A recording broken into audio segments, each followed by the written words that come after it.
চালটাকে ধুচ্ছি, ভাত বসাবো, তারপর ডাল বসাবো, তারপর মাছ বানাবো। আজকের লাঞ্চ পানি এটাই আমাদের। এখন আমি ডাল ধুচ্ছি, এখন ডাল বসাবো। ডালের মধ্যে হলুদ নুন দেবো আর তারপরে বীজ দিয়ে আজকে আমরা ডাল বানাবো। আপনারা কি দিয়ে ডাল বানাতে ভালোবাসেন ভালো করে, তারপরে ডালটাকে বসাবো। আপনারা কি ডাল খেতে ভালোবাসেন? এখন এই জল দিচ্ছি, তারপরে হলুদ আর নুন দেব, তারপরে ডালটাকে ফুটাবো। আমি কড়াইতেই ডাল বানাতে ভালোবাসি। আপনারা কিসে বাসান ডাল? এই ডালের মধ্যে দিয়েছি বিনস। আপনারা কি দিয়ে ডাল বানাতে ভালোবাসেন সেটা আমাকে কমেন্ট করে জানাবেন।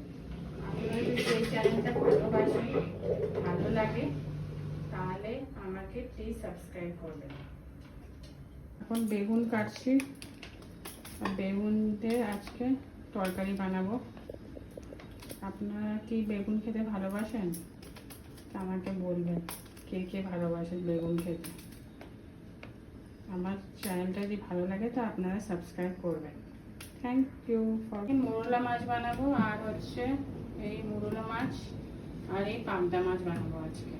আজকে দু রকমের মাছ বানাবো লাঞ্চের জন্য। আপনারা কি বানাচ্ছেন সেটা আমাকে কমেন্ট করে জানাবেন। আর তেল ঢালার পরে আমি তারপরে মাছগুলোকে ভাজবো। আজকে বানাচ্ছি পাবদা মাছ আর মোরলা মাছ লাঞ্চের জন্য। আপনারা পাবদা মাছ খেতে কি ভালোবাসেন?